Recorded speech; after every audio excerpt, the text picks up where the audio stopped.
شروع کرتا ہوں اللہ کے نام سے جو بڑا مہربان اور عطاء دیوان ہے۔ آداب ناظرین، میں ہوں آپ کا میزبان عبد الواجد اور آپ دیکھ رہے ہیں تسنیم ٹی وی۔ ناظرین، آج کی ہماری خاص پیشکش اسلام کے جنگجو میں آپ کا استقبال کرتا ہوں۔ ہماری اس پیشکش میں خلیفہ ثانی حضرت عمر رضی اللہ عنہ کا ذکر چل رہا ہے۔ آج جانیں گے اس خاص پیشکش میں فتح بیت المقدس کے بارے میں اور آپ کی کرامات کے بارے میں۔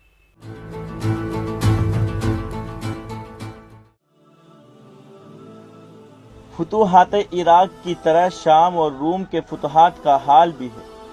سن 14 ہجری سے حضرت فاروق اعظم رضی اللہ عنہ نے روم اور شام کی طرف توجہ فرمائی اور سن 22 ہجری تک آپ رضی اللہ عنہ نے اس کو مکمل کر دیا۔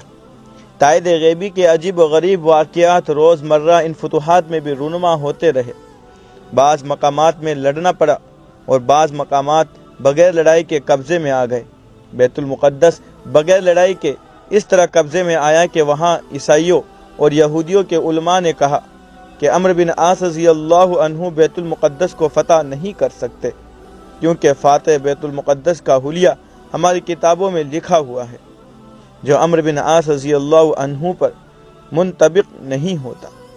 حضرت عمرو بن عاص رضی اللہ عنہ نے اس کی اطلاع حضرت فاروق اعظم رضی اللہ عنہ کو دی اور آپ تشریف لے گئے۔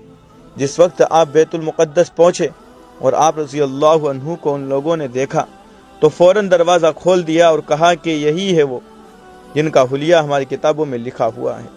بیت المقدس میں بمقام جابیہ آپ رضی اللہ عنہ نے ایک دربار کیا اور تمام سرداران فوج کو بھی اس میں شریک فرمایا اور شاعر اسلام کا کما حق کا اعلان فرمایا۔ مصر، اسکندریہ، حلب، حوازن اور آذربائیجان وغیرہ بھی بڑے بڑے معرکے کے ساتھ فتح ہوئے اور خراسان اور قسطنطنیہ کی فتوحات کا بھی آغاز ہوا، جس کی تکمیل امیر المؤمنین حضرت عثمان رضی اللہ عنہ کے زمانے میں ہوئی اور دین برحق تمام ادیان پر غالب آ گیا اور اتنی بڑی عظیم الشان سلطنت مسلمانوں کے قبضے میں آ گئی کہ اب روئے زمین پر کوئی طاقت ایسی باقی نہیں رہی جو مسلمانوں کے مقابلے میں سرسبز اور کامیاب ہو سکے۔ والحمدللہ اولہ و آخرہ۔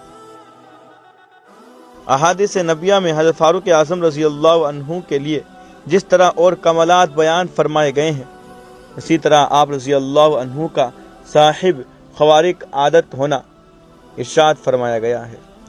آپ رضی اللہ عنہ سے جس قدر خوراک عادت اور مشکلات کا ظہور ہوا کسی اور صحابی سے منقول نہیں ہے۔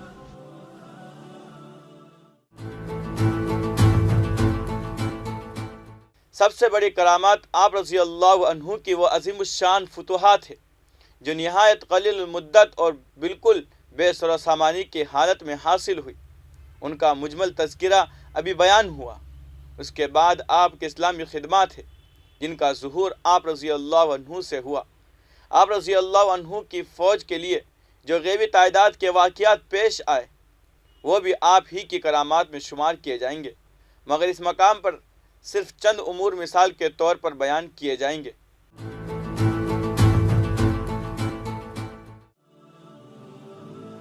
ایک روز آپ رضی اللہ عنہ مدینہ منورہ میں جمعہ کا خطبہ پڑھ رہے تھے کہ یکایک بلند آواز سے 2 مرتبہ یا 3 مرتبہ یا ساریہ الجبل الجبل فرمایا اور اس کے بعد پھر خطبہ شروع کر دیا۔ تمام حاضرین کو حیرت تھی کہ یہ بے ربط جملہ آپ رضی اللہ عنہ کی زبان مبارک سے کیسے نکلا، تو حضرت عبد الرحمن بن عوف رضی اللہ عنہ سے بے تکلفی زیادہ تھی۔ انہوں نے آپ رضی اللہ عنہ سے دریافت کیا کہ آج آپ رضی اللہ عنہ نے خطبہ کے درمیان یا ساریہ الجبل الجبل کیسے فرمایا، تو آپ رضی اللہ عنہ نے ایک لشکر کا ذکر فرمایا جو عراق میں بمقام نہاوند جہاد میں مشغول تھا۔ اس لشکر کے سردار حضرت ساریہ رضی اللہ عنہ تھے۔ فرمایا کہ میں نے دیکھا کہ وہ پہاڑ کے پاس لڑ رہے ہیں اور دشمن کی فوج سامنے سے بھی آ رہی ہے اور پیچھے سے بھی آ رہی ہے، جس کی لوگوں کو خبر نہیں تھی۔ یہ دیکھ کر میرا دل قابو میں نہیں رہا اور میں نے آواز دی کہ اے ساریہ پہاڑ سے مل جاؤ۔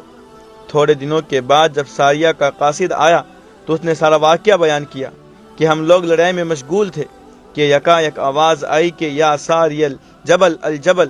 اس آواز کو سن کر ہم لوگ پہاڑ سے مل گئے اور ہم کو فتح ملی۔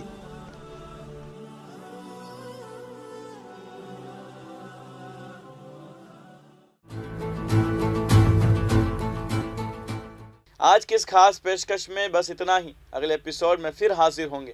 تب تک کے لیے دیکھتے رہیے تسنیم ٹی وی، آپ کے میزبان عبدالواجد کے ساتھ۔ اللہ حافظ۔